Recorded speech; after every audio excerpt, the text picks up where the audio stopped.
Good evening, everybody, and welcome to APT AMRI's presentations at the NGO CSW65 forum on Thursday evening, the 18th of March 2021. We are here courtesy of the generosity of the Congregation of Good Shepherd Sisters, and we have been assisted by Winifred Doherty at the UN desk in New York, and our Good Shepherd sister colleague, who's a member of APT AMRI in Ireland, Sister Noreen O'Shea. It is my very great privilege to act as the moderator for this evening's 2-hour session, and we hope that you will enjoy the journey with us and that you will participate on this journey as well. In order to ensure that we maximize our time, we have speakers who will run to a certain schedule, but we also have the chat facility at the base of your screen. So if you want to raise questions, make a comment, or just pass compliments to people and encouragement, please feel free to use the chat facility as well.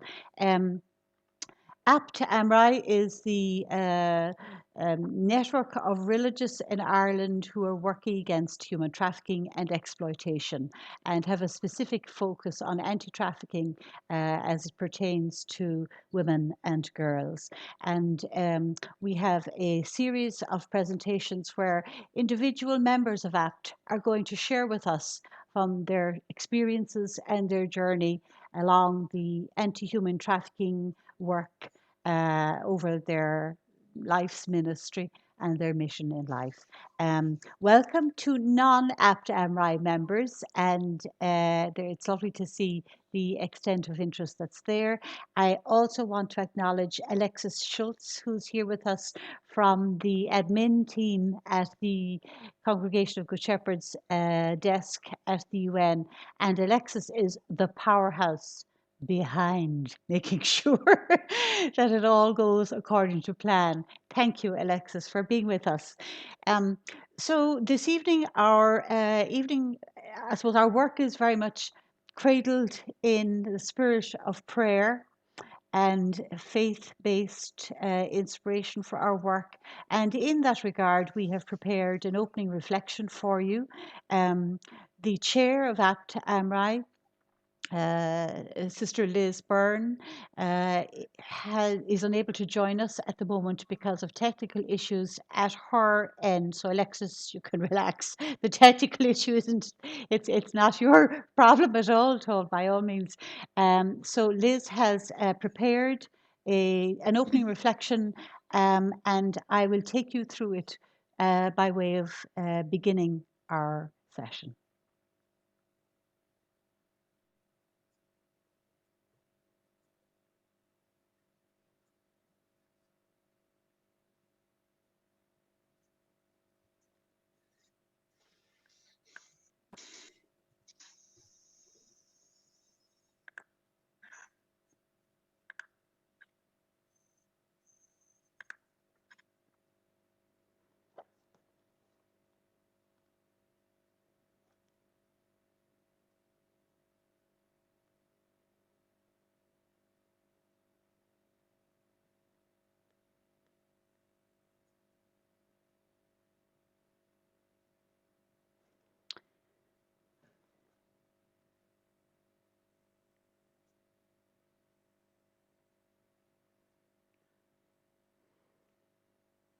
This is an opening reflection based on the homily that Liz gave during Apt Amri's liturgy on the occasion of the feast of Saint Bakita, the 8th of February 2021. All of the reflection has been prepared by Liz Byrne. During the course of some time I spent in North Africa, I had occasion to be in the Sahara Desert.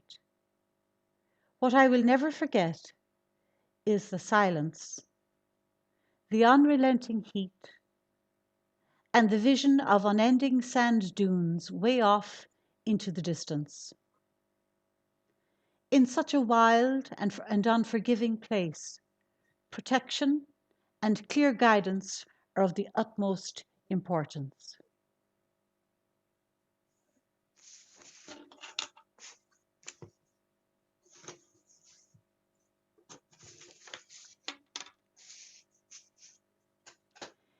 In Scripture, we hear how God's beloved, the people of Israel, drifted away from God and found themselves in a desert wilderness.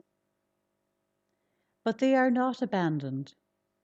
There, in the silence, God spoke heart to heart. Ever faithful and tender, God reached out in love and guided Israel home. Their God of integrity and justice helped Israel to live again in integrity and justice.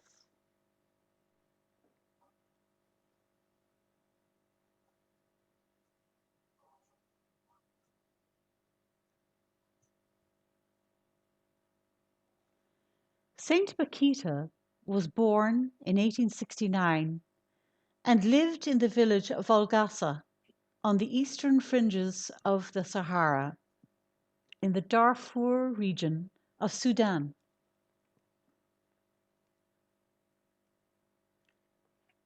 She spoke well of her family.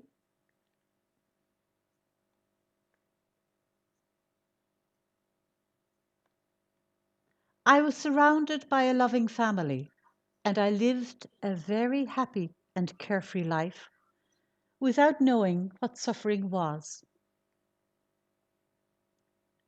But one day, slave traders came to our village and carried us away. I was separated from my family. I was bought and sold many times over. I knew then what suffering was.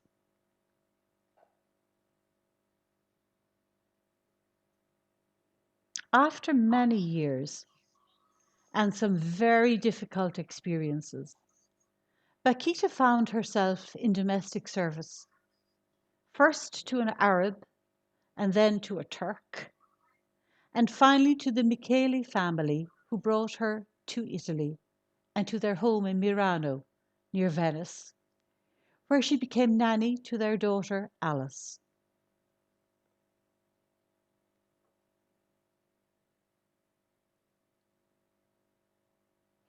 Bakita used to bring Alice to school, and there she met the Canossian sisters, and her contact with them filled her life with new hope, which brought new hope again.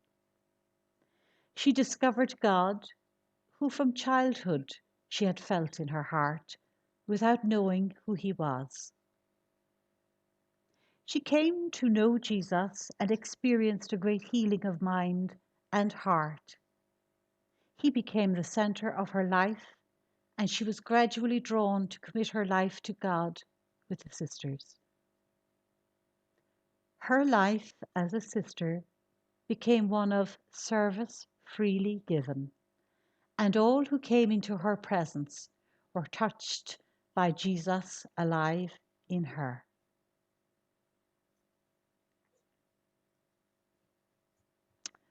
Sadly, slavery has not gone away. Like Bakita, men, women, children in our 21st century world are trapped and trafficked for various kinds of exploitation.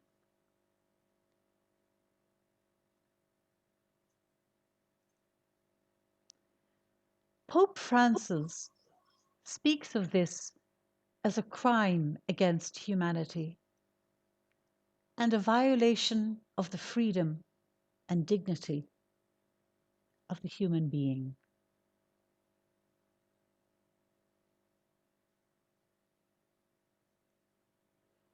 But the trafficked are not alone in their wilderness. God is with them. The hearts of many moved with compassion and a desire to act to prevent human trafficking. Voices are raised in protest. Different groups and organizations bring this injustice to public attention and call on governments for stricter laws to prevent this crime. Others work closely with survivors, helping them to heal and to begin their lives anew.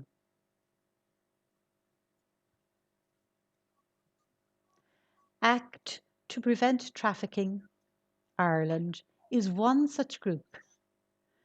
And this evening, to our guests and friends who are joining us, we would like to tell you our story.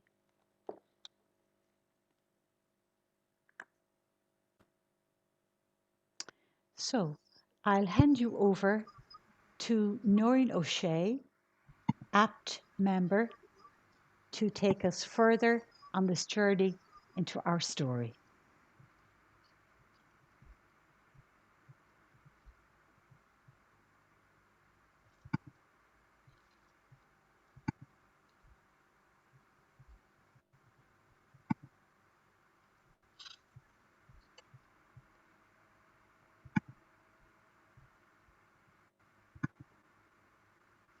Okay, thank you very much. And what I'm wanting to do now is to share how I have been led by the Spirit in my personal journey in the anti-trafficking work. So I begin by saying, my name is Noreen O'Shea. I'm Irish. I'm a member of an international congregation called the Sisters of Our Lady of Charity of the Good Shepherd, generally referred to as Good Shepherd Sisters. From the very first moment I heard of the congregation, I was very attracted by this tender shepherding heart of God and felt drawn by the Spirit to be a Good Shepherd presence in the world. The founding story of the congregation touched me deeply. In fact, the congregation emerged as a response to the cry of a woman trying to help poor women trapped in prostitution in the north of France some 380 years ago. We move on now to 1987, when we received a request in Dublin to set up a house for women in street prostitution, especially street prostitution along the canal. I was involved in the search to find a suitable place, and it proved exceedingly difficult. In driving around the city at night, we noticed that women were standing in different locations, many of which were miles apart. So we began to question if indeed a house was what was needed. In consultation with some of the women, they stated clearly that they did not need a house, but what they needed was somebody to listen to them. Then one day the Holy Spirit put the idea of having a mobile unit into my head. I published it, and the congregation agreed to buy a van and have it converted for the purpose of outreach. Using the mobile van proved to be effective in making contact, and from this an outreach service was developed. We heard many sad stories, having coffee or soup in the reception area in the van, and at the same time we were amazed at the resilience and good humour of the women. Sister Jennifer became the first full-time person in the project. In 1990, the service was named Ruhama and established as an Irish NGO to work with women affected by prostitution. 30 years down the line, it is the only service providing direct support to women currently involved in prostitution, women who have a history of prostitution, and some who are victims of sex trafficking. We noticed that more and more women from outside Ireland were appearing in the streets in Dublin in the early 2000s. The term trafficking for sexual exploitation began to be used at meetings of networks in Europe. However, when Ruhama staff use this language in Ireland, they were accused of exaggeration and told that this phenomenon did not exist in Ireland. In 2005, I was delighted when Sister Helene Hayes from New York, who was doing research on trafficking on behalf of the congregation, asked me to help her with French translation in meeting key informants in Paris. Later, I did the interviews for her in Sicily. I was deeply saddened and angry when I heard of the trauma women had experienced at the hand of traffickers. I returned from Sicily convinced of the need for greater awareness raising on the issue in Ireland and for strong counter-trafficking networks to tackle this problem. But where and how does one begin? And then the Holy Spirit intervened in an unexpected way. Sister Elaine was invited to Dublin by the Irish bishops to share research she had done with Boston College on undocumented Irish and Haitian migrants in the USA. I got the idea that it would be good if she could address the Conference of Religious of Ireland, called CORI. The 125 congregations in CORI have wide geographical coverage and already have established international networks. And the Secretary General of CORI was incredibly open to the suggestion. We actually planned the awareness raising meeting in 20 minutes. The meeting took place on the 27th of November 2005 and was attended by over 60 people, mostly female religious. Sister Elaine shocked the group with her revelations of the suffering of the victims of human trafficking and motivated them to work together using their international networks to counter this global crime. Out of this meeting, our association, APT, meaning Act to Prevent Trafficking, and AMRI, Association of Missionaries and Religious of Ireland, was born. So from this Spirit-led experience, I believe firmly in what Pope Francis says: the Spirit of God has filled the universe with possibilities, and therefore, from the heart of things, something new can always emerge. It gives me great pleasure now to hand you over to my colleague, Sister Isabel Smith, who was the person who said passionately at the end of the meeting with Sister Elaine Hayes, "We can't leave here without doing something." Thank you, Isabel.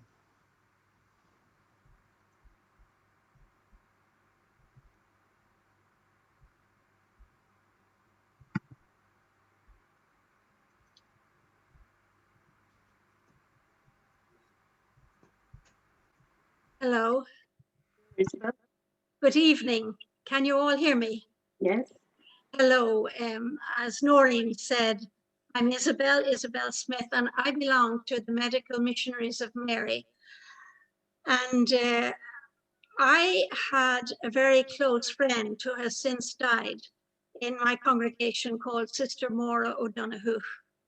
We had been very close friends when we were young sisters back 50 years ago. And then we went on our overseas assignments, and for 35 years, we were never on the same continent at the same time, hardly. I was in Latin America and Brazil. She was really all over Africa, but mostly in Ethiopia. She was a doctor working in Ethiopia. And then she took up a role with CAFOD, the London Agency for Overseas Development, and she headed up the AIDS desk there and was very busy in Africa and Asia, giving workshops, again, teaching people how to cope and prevent the spread of the AIDS pandemic in the 80s and 90s. And in that role, she came across the problem of human trafficking, particularly in Southeast Asia, also in Africa. And as the Holy Spirit had ordained, in 2003, we came to live in the same community in Dublin.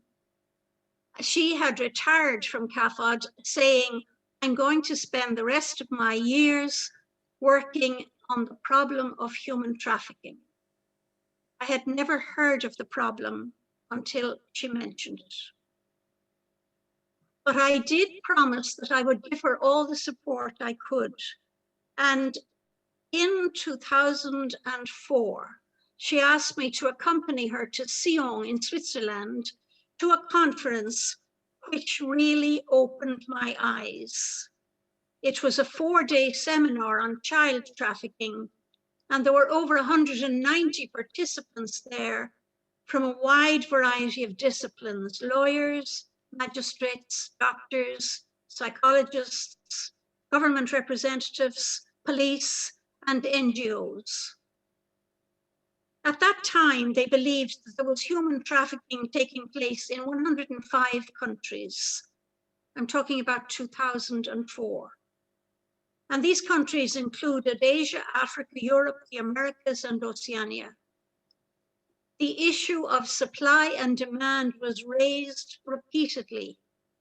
And I learned new words like pedocriminality and sextortion. Don't look away was their plea to us who attended. And they were asking those who go abroad on holidays, don't look away if you see signs of sex tourism, report it. So I came home from Sion in 2004 with a very high sense of awareness of the patterns of child trafficking and the challenges, the lessons, the issues of unaccompanied minors, the disappearance of children, and above all, the need for networking to address this huge problem. It was indeed a daunting prospect. In Ireland, there was still little awareness of the issue, nor acceptance that Ireland could even be a country that was a destination as well as a transit country for trafficked persons. People coming through Ireland to reach the United Kingdom or Europe. People being trafficked through our streets to terrible destinations. My friend, Sister Maura, gave a number of talks to different groups throughout 2005. And then in November of 2005, as Sister Noreen pointed out, the Conference of Religious of Ireland arranged that information session at which Sister Elaine of the Good Shepherd Sisters addressed us, Sister Elaine Hayes. She spoke about the global problem of human trafficking, and she showed us a 20-minute video called Fields of Moudin. It described the plight of a little girl of about 6 years of age who became trafficked and locked in a trailer on the long journey to a brothel. The audience was dumbfounded. When the video was turned off, we just could hardly speak. But when we shook off some of the effects of that stunning video, I felt we have heard of this problem before. We have listened to talks and we've gone away and done nothing. This time we cannot walk out of this room without a commitment to form ourselves into a group and take up the issue. The first meeting of the group, that later became named APT, Act to Prevent Trafficking, was fixed for 3 weeks later. It was just Christmas, the 19th of December, 2005. And we have been working at it with many other colleagues ever since. Now we are going to move over, and the next part of our story is going to be told by Sister Rita Minahan. Thank you, Isabel. Good evening, everybody. I am a Brigidine sister, and I'm coming to you from Solis Frida Centre, Kildare, of St. Bridget of Ireland. This brief presentation took me on a journey down memory lane. A seed was sown in my heart in the 1980s when I watched a television program which featured a Good Shepherd sister who spoke about her ministry to women affected by prostitution. Jennifer was responding to a need that was not being met in our society. Another memory surfaced. I worked with the Conference of Religious in the late 80s and early 90s. And I remember the day the leaders of the Good Shepherd Sisters and the Sisters of Our Lady of Charity of Refuge came to the office to inform us that they together were setting up an organization called Ruhama, which means renewed life. It would work with marginalized women affected by prostitution. And as Noreen has already said, no other organization in Ireland was providing such a frontline service. As I came close to completing my work with the Conference of Religious, I began discerning about my future ministry. I got the blessing of my congregation to retrain as a psychotherapist. When I qualified in psychotherapy, the seed sown in my heart earlier began to take root. 3 strands converged in quick succession. I began the volunteer training program with Ruhama in 2003 and heard about human trafficking for the first time. I was really shocked when I heard that women and children were being trafficked into Ireland for sexual exploitation. Shocked that human beings were being bought and sold as commodities in our world.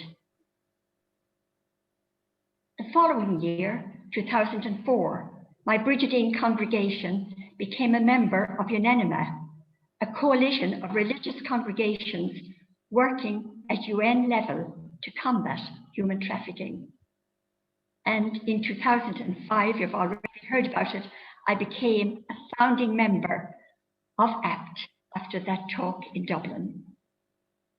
I worked as a psychotherapist with Ruhama for 10 years, working with women who had exited or wanted to exit prostitution, and also with women trafficked into Ireland for sexual exploitation.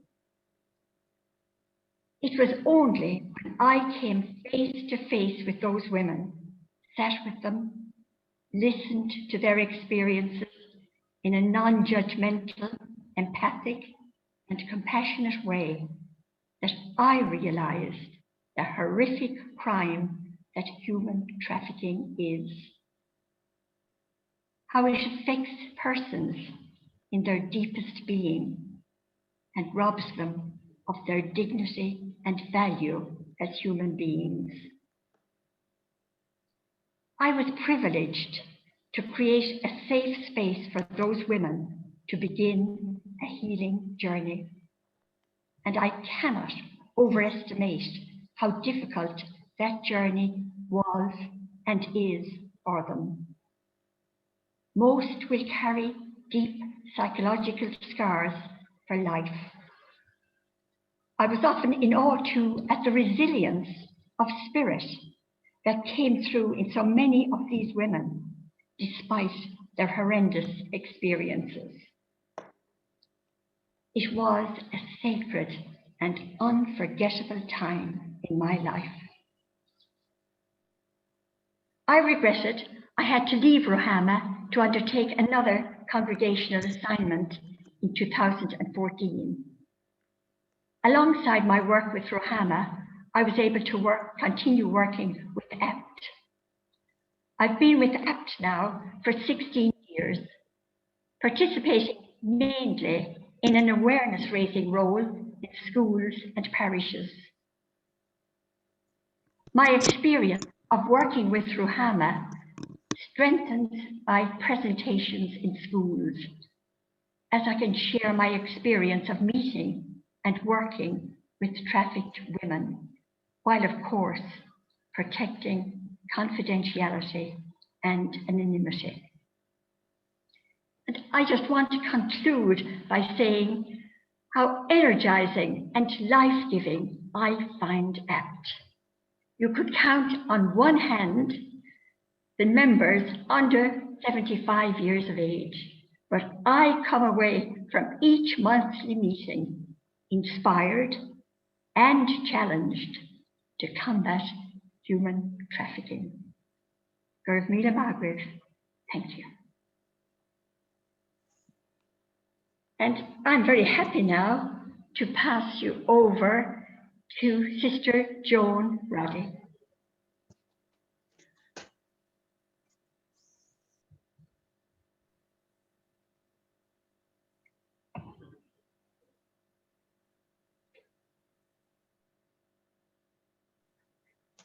Thank you very much. Are you hearing me? Yes. Yes, we are.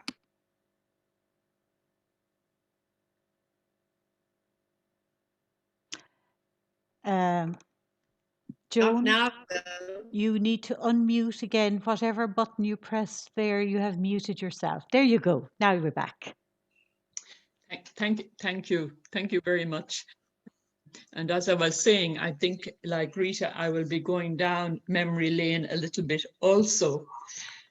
And as I look back on my relatively long life, I think I came to human trafficking, anti-human trafficking, and eventually to APT AMRI through two doors. One door leads from what I might call the world of social justice, a world I have probably inhabited for a long time, but of which I became particularly conscious in the early 1960s, a long time ago. Deciding at that time to join my congregation, the Daughters of Mary and Joseph, I think I was prompted largely by an awareness that for some people in the world, life was much more unfair and far harsher than it was for others. With time and many influences, that awareness continues to be expanded and clarified on the journey of coming to understand what it is to be a human being, part of the global human family, and of the whole created universe. And for myself, part too of the Christian Catholic Church, at whose heart is the message and example of Jesus Christ. In describing how he had been led by the Spirit to bring good news to the poor, liberty to captives, freedom to the oppressed, Jesus summarizes for his followers the social justice agenda, which is to be integral to their lives. The second door leads from the world of human rights, with recognition by the Universal Declaration of the inherent dignity and the equal and inalienable rights of all members of the human family. The presupposition here is that there is a level of respect owed to human beings, irrespective of nationality, status, gender, age, or achievement. So dignity, recognition, and respect for all people are key. On further reflection, perhaps it is more accurate to say that rather than two doors, there have been two paths, social justice and human rights, paths which overlap and lead toward the one door. For the believer, honoring human rights is not just to respond to other human beings, but to respond to God, in whose image and likeness all persons are created. It is, as we are becoming increasingly aware, a call to care for all creation, animate and inanimate. Over the years, my commitment has been illumined and deepened by life's experience and has found different expressions in social work in rural Ireland, community development in the interior in Ghana, and advocacy on behalf of asylum seekers in Ireland. At first sight, these involvements might seem quite random. However, I believe it is the common thread running through each which has led me, with others, toward trafficked people. People to whom the poet gives a voice with these words: bought, sold, over and over and over, second, third, fourth, fifth-hand slaves. Who will cross the road to hold our bruised souls? Who will punctuate our misery with kindness? Who will put a full stop to our journey now? It was listening to cries such as these that gave birth to APT.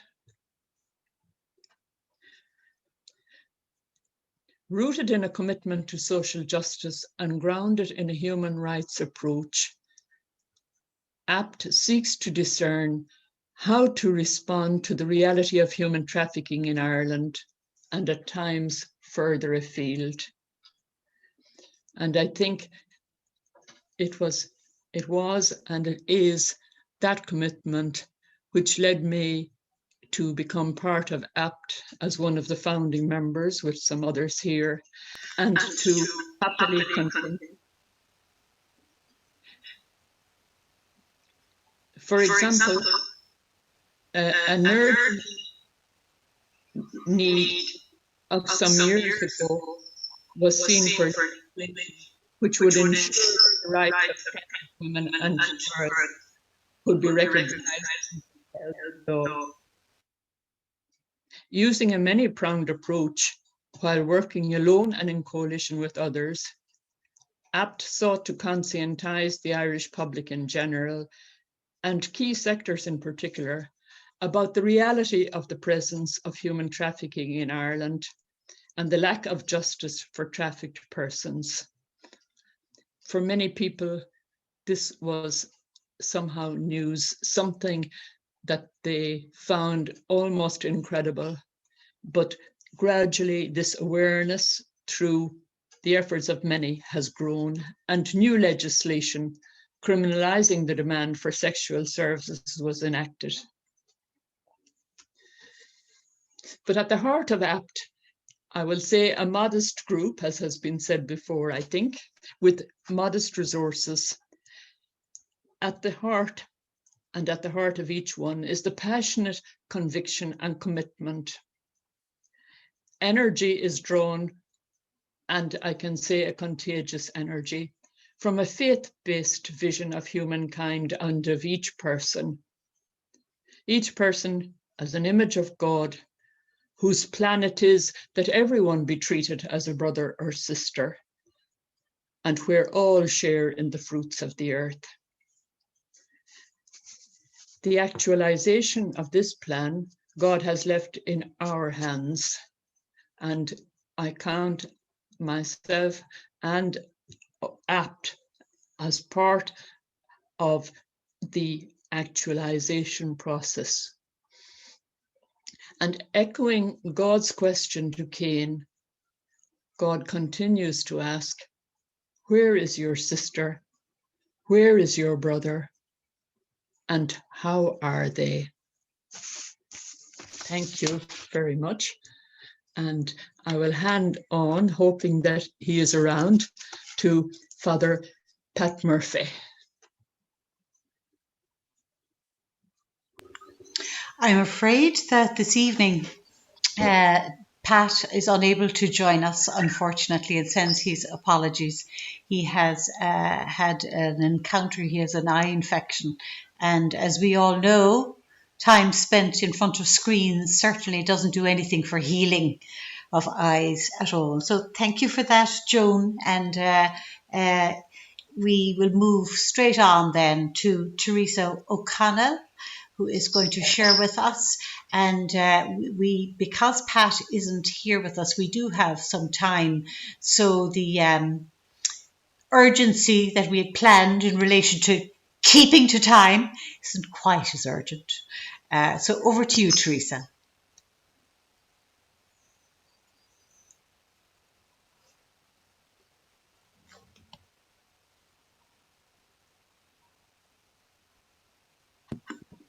Yeah. Does this work? Great. Well, good evening, everybody. And my name is Teresa O'Connell. I'm a Columban sister, and I spent over 40 years on mission in South Korea.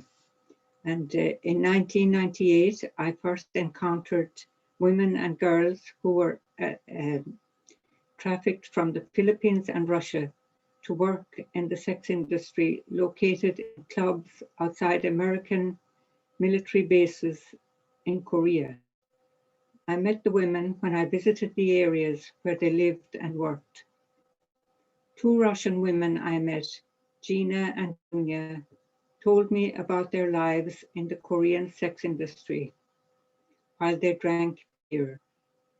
Gina and Dunya said they came to Korea as dancers, but they quickly learned much more would be involved in their work. Not only did they have to dance suggestively, they were forced to sell drinks to customers who came to their club. They had to sell sex. With anxious faces, they told me how they drank to cope with their jobs. Life in Russia had been unfair, they said, and they had wanted to improve their standard of living by coming to Korea. It was clear from the questions they threw at me that they felt degraded. Do you know how it feels to dance in front of strangers, just wearing a very skimpy bikini? They asked rhetorically. Do you know what it is like to be a commodity that is bought? Gina and Dunya, like thousands of others, had entrusted themselves to agents who had advertised in Russia for dancers and ended up being trafficked for the sex industry. The job descriptions presented by their agents, dancing, waiting on tables, and entertainment, were misleading, and they had agreed to vague and deceiving contracts. As they realized their trust had been gravely betrayed, they wondered if they were still human. Gina and Dunya felt trapped and had no choice but to work as prostitutes to repay their debt to the trafficker. The women said they did not receive any salary for several months. They coped by drinking beer. Even as they shared their stories with me, I felt the gulfs between their statements were only a temporary relief. They drank to drown the pain and shame of their ordeal.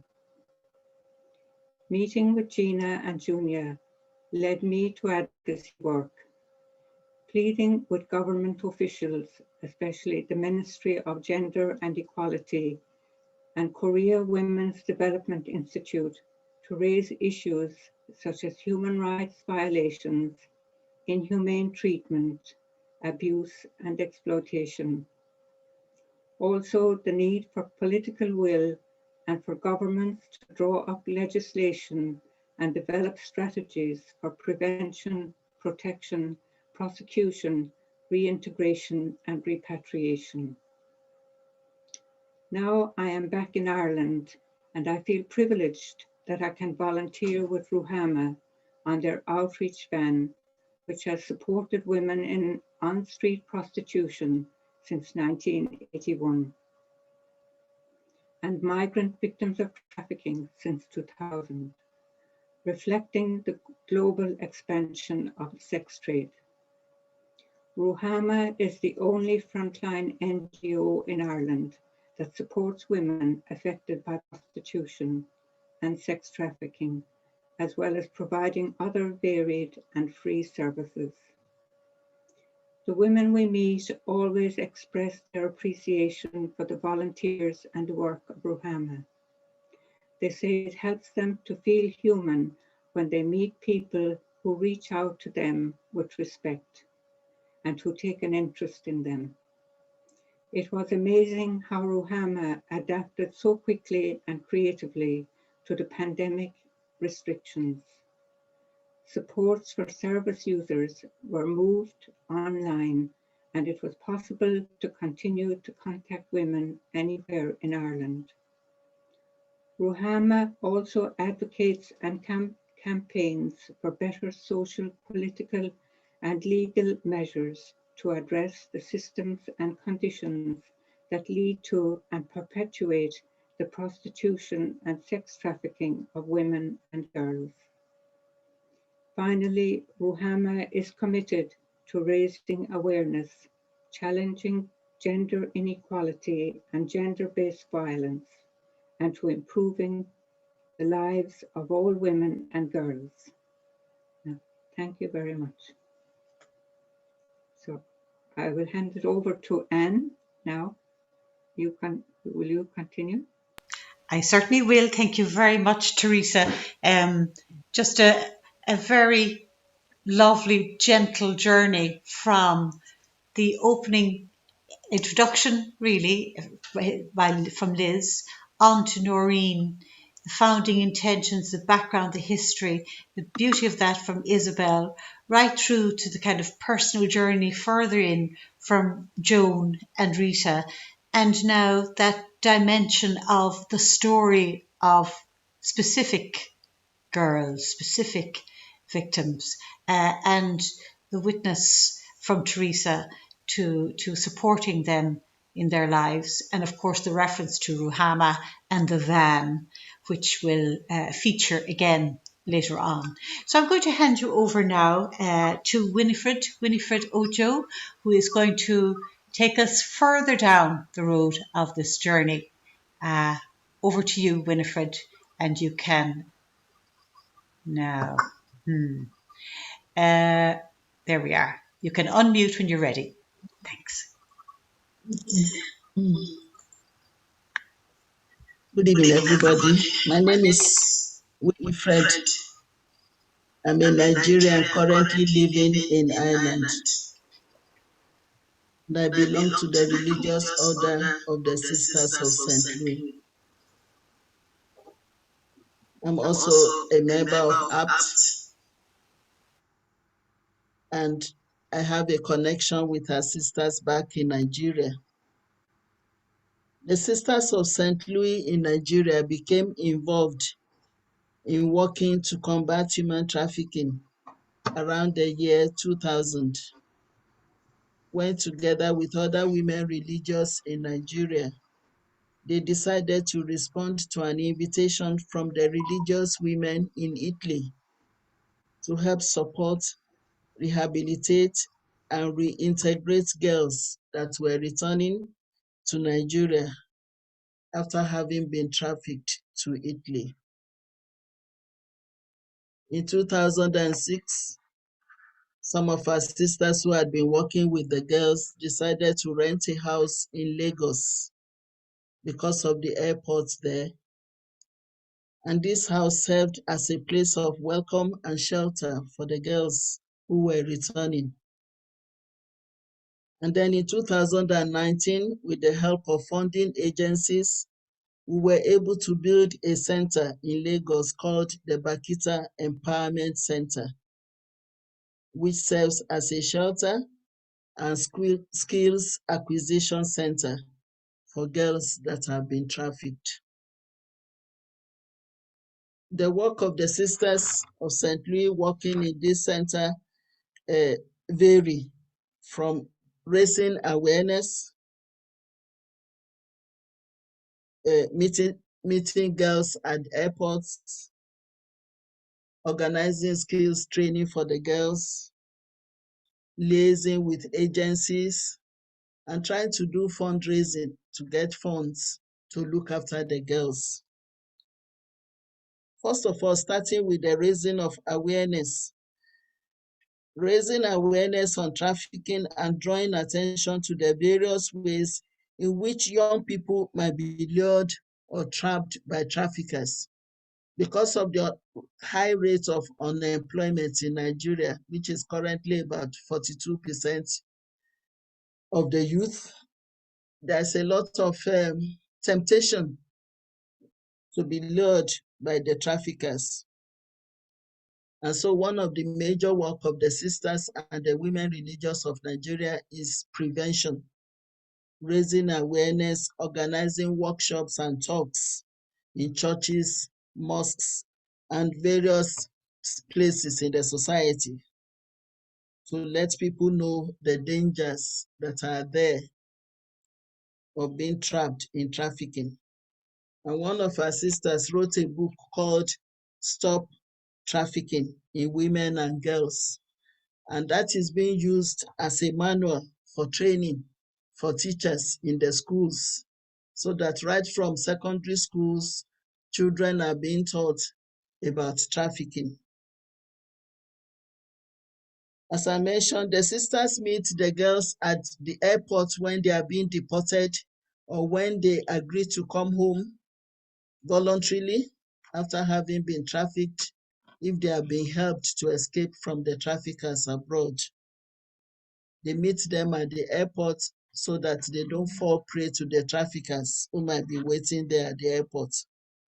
And then they are accompanied to the rehabilitation center, the Bakita Center, and they are helped to recover from the trauma that they have suffered during their time abroad through community support, counseling, reconciliation with their families, sometimes litigation against the traffickers who might still be harassing them and their families, and then trying to reintegrate them back into the society. And then there's the women empowerment and skills training courses in sewing, hairdressing, cooking, soap making, computer training, secretarial studies that are offered in the center just to help them become self-reliant so that they won't go back into the poverty cycle which drove them into trafficking in the first place. And then our sisters liaise with other organizations, the International Migrants Organization, IOM, and NAPTIP. NAPTIP is the Nigerian Agency for Prohibition of Trafficking in Persons, because the government had also set up this office, and so they work hand in hand with them. And also the NCWR, that's the Nigerian Conference of Women Religious, who also have a place in Benin City.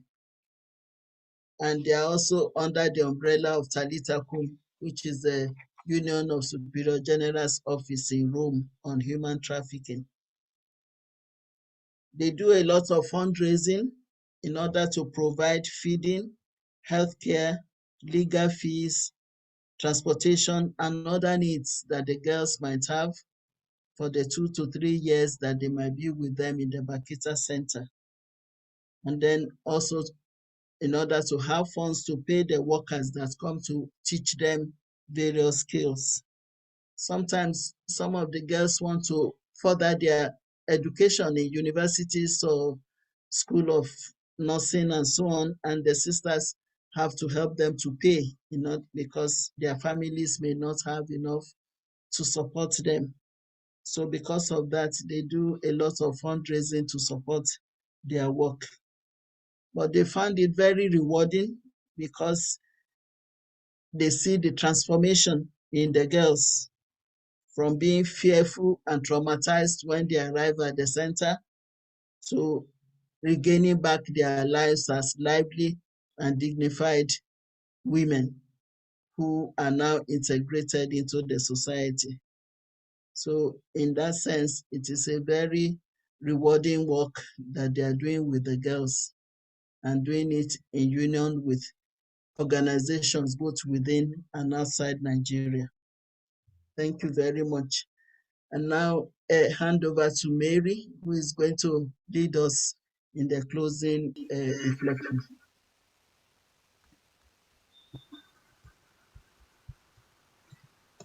Now, I'm wondering if, because we have so much extra time, Mary, if we could allow perhaps maybe 10 or 15 minutes before we hand over to you, Mary, for the closing reflection, to perhaps, if people want to raise a question, make a comment, and just to open out discussions. Now, I know there are some new faces around the screens who are here with a view to getting some more facts and figures and some details about human trafficking in general, as opposed to, or perhaps in addition to, some information about APT. So I'd encourage you to use the next 10 minutes or so if you want to raise questions or make comments. So the floor is open. And in case everybody rushes to ask questions together, might be no harm to just raise your hand. I can see it on the screen, or if you want, you can use the little reactions at the bottom of your screen.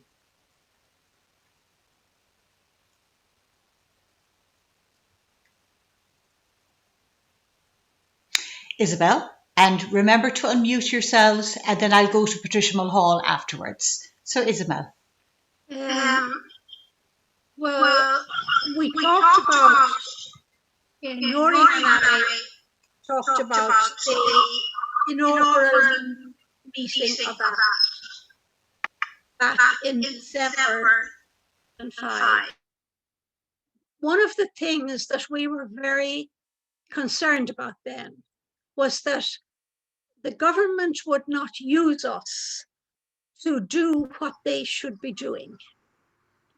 In the past in Ireland, the government has used religious communities to provide social services that were really should have been at least shared by government responsibility.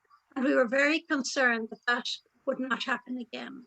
And so our work has been, yes, certainly to provide listening services as Ruhama does, and as was described there by Rita and by Teresa and Joan, but also this is and has to be a political agenda. And we will be talking more about that in our next session in a week from now. But it's very much a challenge to be active in the public arena.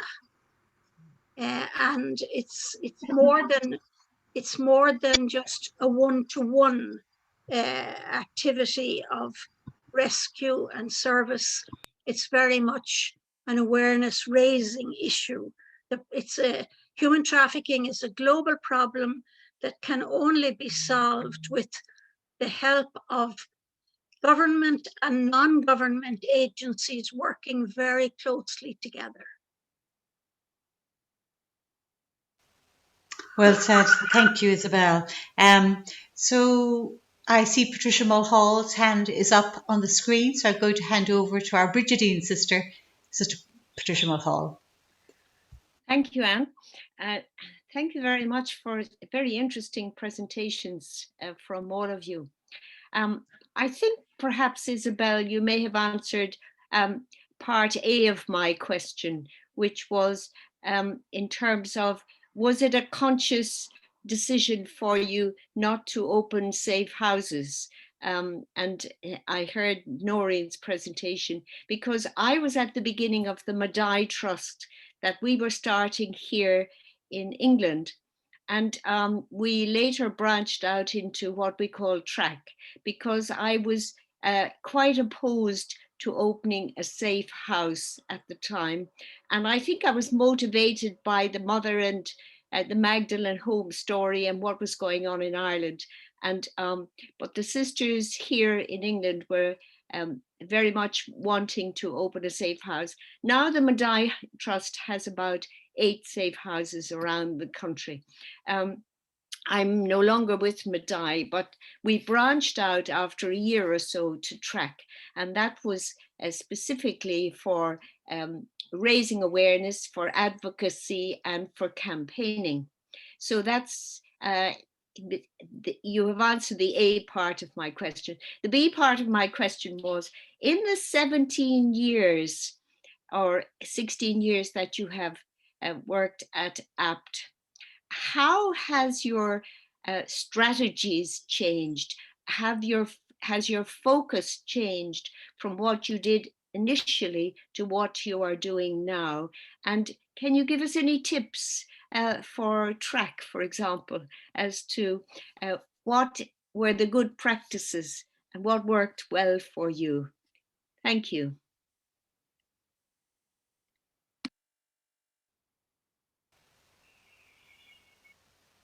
The floor is opened now to those who would wish to respond to that question.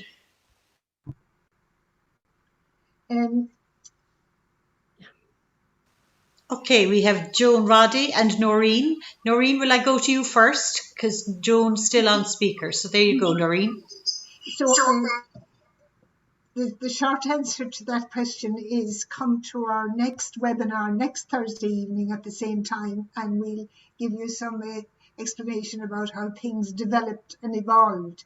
But I feel that the raising awareness and the advocacy are the 2 prongs of our work, which express themselves in different ways given the situation and whatever is going on in the country, you know. But basically we are awareness raising and advocacy. So we have done it in different ways. That's still the thrust. Okay, thank you, Noreen. And we had Rita Minahan's hand up. And if Joan still wants to come in after that, I can refer to Joan. So Rita, and you can unmute. I think it was too very effective when we went into coalition, if you wouldn't call it coalition, but partnering others, like the Tyrrell campaign, if we went with other groups. We didn't, if you like, try to start something and go it alone. We looked around to see what other organisations were doing, and then if we could support them, that's the way we went. We went together in partnership. So I think that was a learning too, a big learning. Thanks, Rita. And over to you, Joan. Really, to say that I don't think I have anything much to offer to what Noreen and Rita have already said. I also agree that it took time for us to be able to get into partnership with other groups, and also maybe the situation in Ireland evolved in terms of growing consciousness about the reality of trafficking, and then a wide plethora of groups being willing to be part of a coalition for a special purpose. And I think also that the work in relation to changing legislation and all the preparation that entailed on the ground in terms of garnering support. I think that advocacy work was very important, and that was something that grew with our experience in APT and with a growing awareness for ourselves as an organisation of the reality of human trafficking within Ireland itself. So as I say, I'm not really, I think, adding anything to what Noreen and Rita have already said. Thank you, Joan. Noreen? Just to add one other point, that now that we can't go into schools in the same way as we used to, we're upskilling ourselves on Zoom and planning a national campaign for whenever that'll be possible in the autumn, maybe. So, like, the COVID is having that sort of an effect, which will basically enhance what we'll be able to do in the future, I think. We won't be lugging stuff around and trying to find the school and get in at the right time to be there with the teachers. I think a lot of that will happen on Zoom in the future. I think that, if I may, one of the significant, impactful measures has been around the area of campaigns at a national level. And I can cite the example of the UN gift box campaign. Larger than life, particularly attractive in terms of attracting attention, and very well resourced structure with chunks of information, bite-sized amounts of information, text-wise, and pictorial representation. And it was a concrete structure that the APT organisation actually brought from Dublin, well, from the north down to Dublin and across the country to areas of significant population, and also to areas of where there would be young youth university bases, so that you could actually inform a wider cohort with a significant age group who would perhaps be able to make a difference in terms of their own choices, but also make a difference in relation to spreading the word. And I found that campaign, I've seen it in Albania, and I've seen it in Slovakia and in Dublin, and in each place it is a force for real impact in terms of campaigns and advocacy. And I think the final thing before I hand over to Mary Ryan would be the consideration of the forging of alliances politically. The national campaign that APT ran in 2019, there was an awareness raising conference that was held not in a hotel in Dublin, or not in a kind of a nice commercial centre. It was held in the Department of Justice. At the time, the centre at St. Stephen's Green was accessible and available to APT AMRI of good standing, and it was quite a significant conference in terms of the networking possibilities, but also in terms of raising the profile about NGOs and non-NGOs collaborating, and then the importance of the state stepping up to collaborate. And of course, now we see, by virtue of Ireland's status in the TIP report, where we are so far down the notches and we're teetering on the brink of being similar to non-Western world countries, that we are noticing at APT the rallying cry of civil servants of the government around how can we address the issue of human trafficking. And of course, APT, no more than all the other colleagues and partners, are gathering at meetings with Department of Justice officials to try to see ways forward that we may improve. And of course, our Achilles heel is the lack of prosecution. We may very well have achieved the element of legislation, and I'm saying this for Siobhan especially, I suppose, in terms of TORL, the Turn Off the Red Light campaign. We managed to make sure that the legislation was enacted, but unfortunately the extent to which the prosecutions have taken place has been embarrassing. And the TIP report has drawn attention to the ineffectiveness of Ireland's approach in relation to prosecution. So we have, as one party in government says, a lot done, but much more to do. Thanks for that, Anne. I was going to ask about the effectiveness of the legislation that you have said.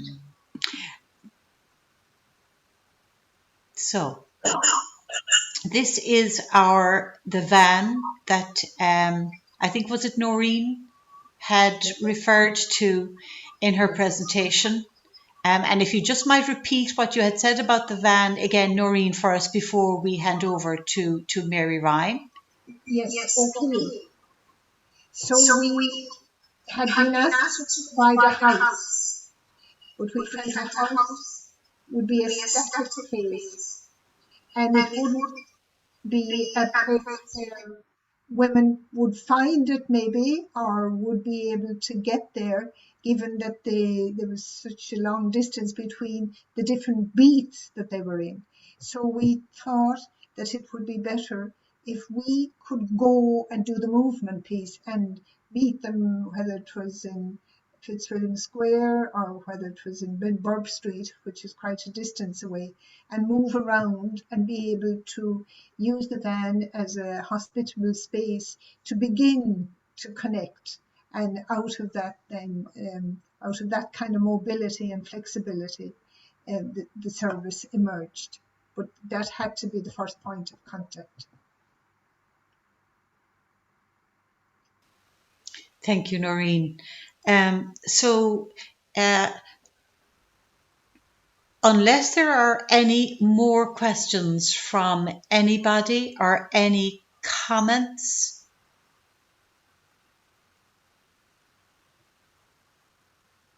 because we can then go to our final section of the evening, where we would be looking at a reflection.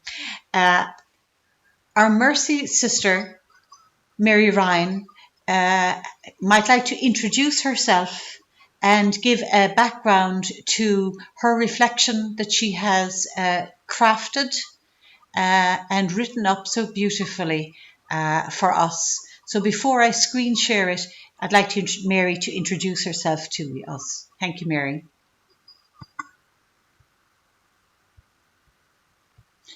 And you might want to unmute. There we go.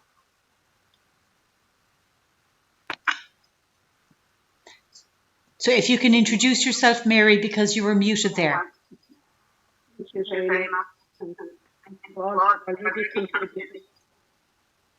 I'm Mary Ryan, a sister of Mercy, and I have worked in many aspects of anti-human trafficking of women and children for almost 20 years now.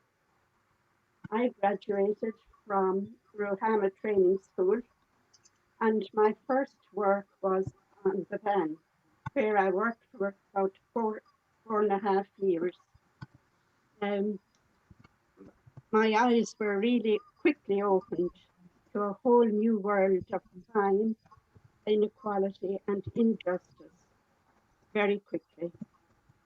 After some time, I graduated to being a befriender, where I worked with women, taking them to hospital appointments, dental appointments, and also I accompanied some women to court appearances.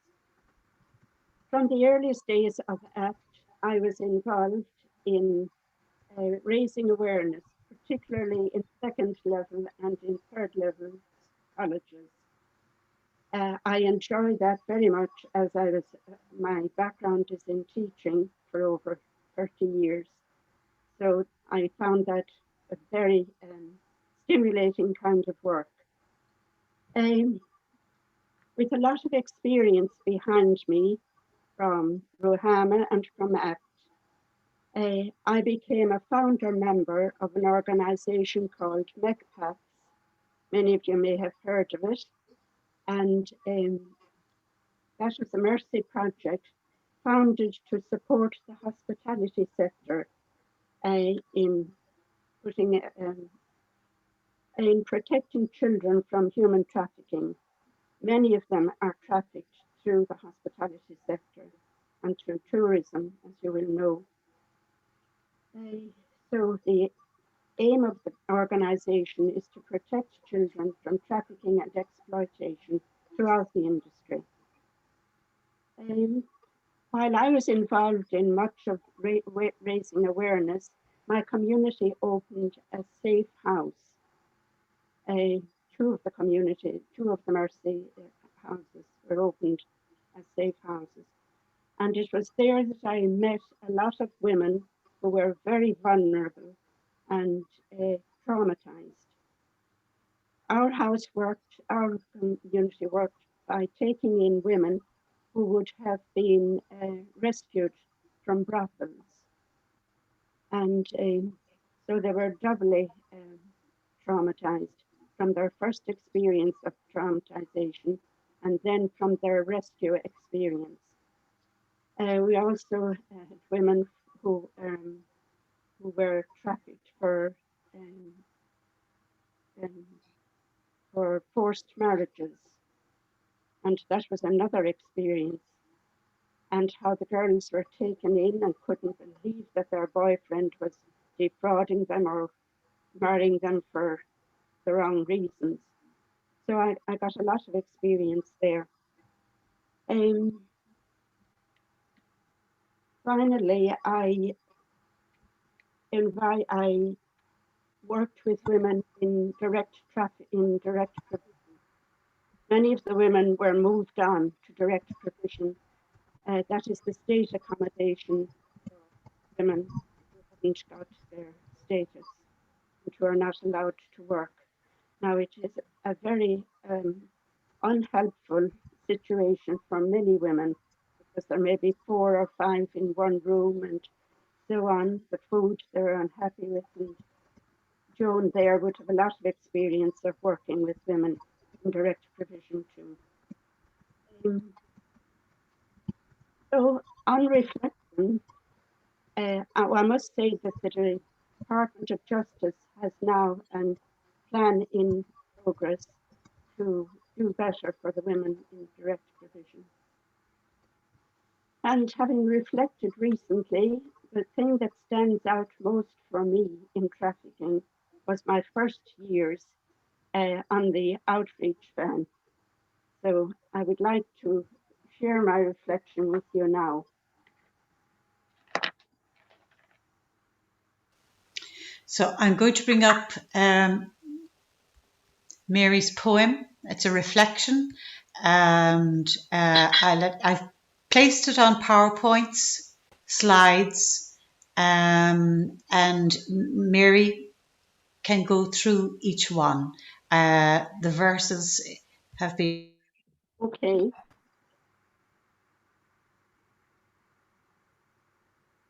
I hope I can do justice to this now, and I haven't seen the...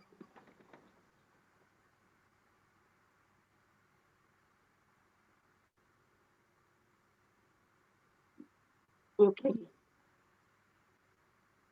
I'll just bring up the next screen now.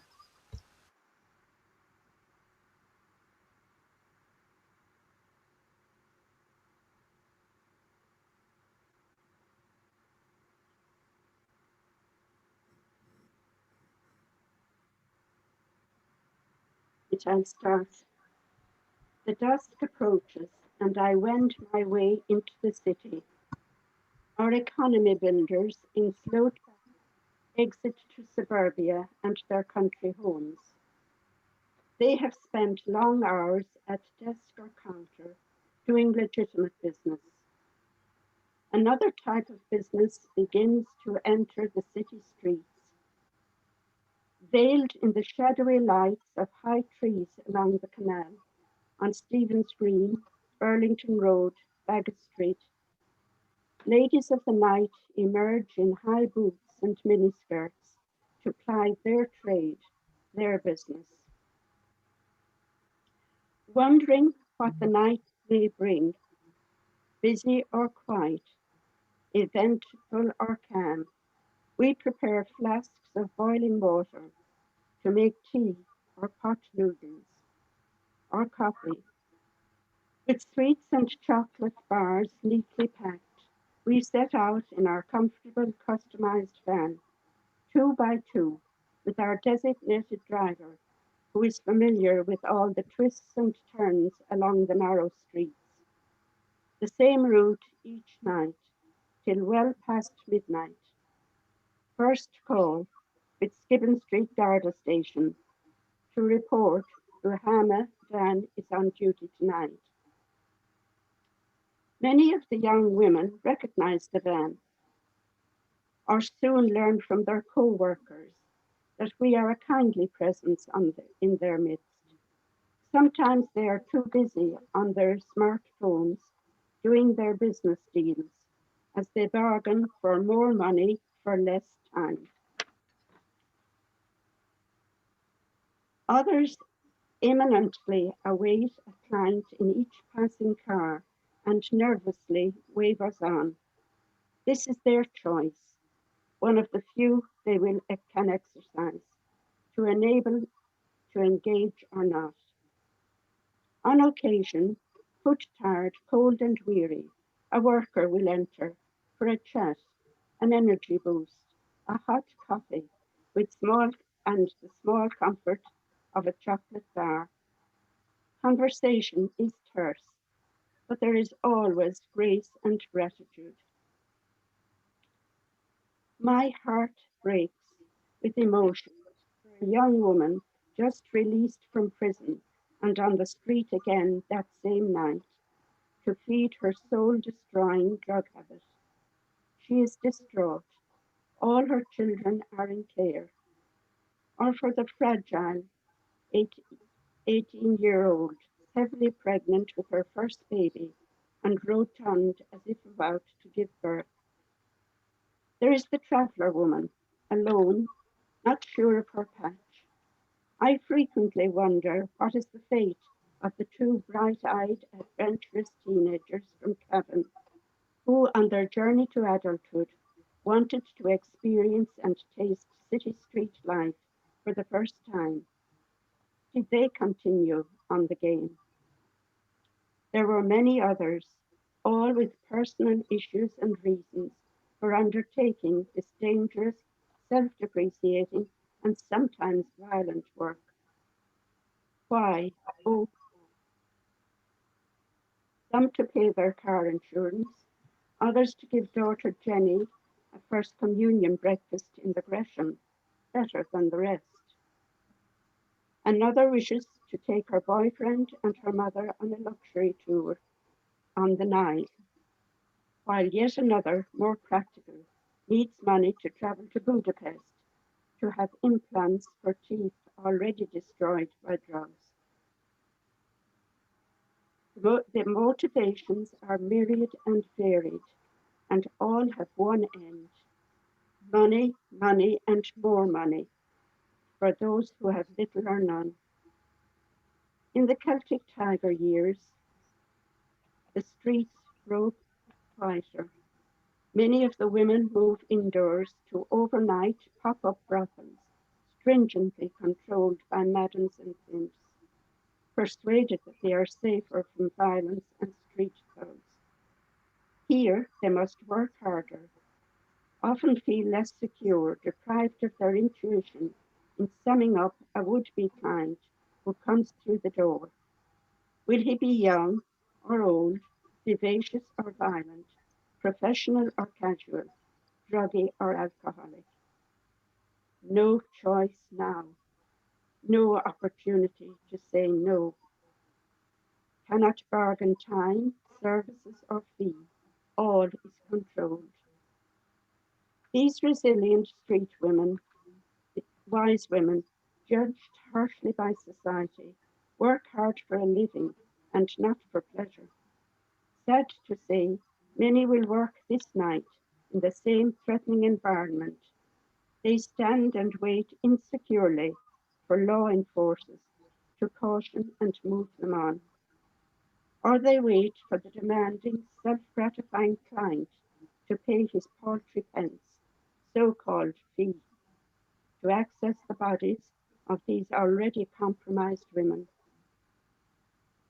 Equality, inequality, dignity, disrespect, justice, injustice.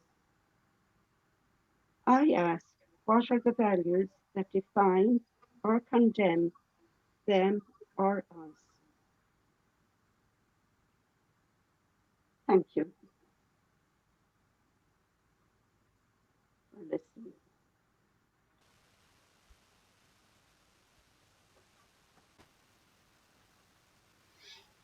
Thank you, Mary.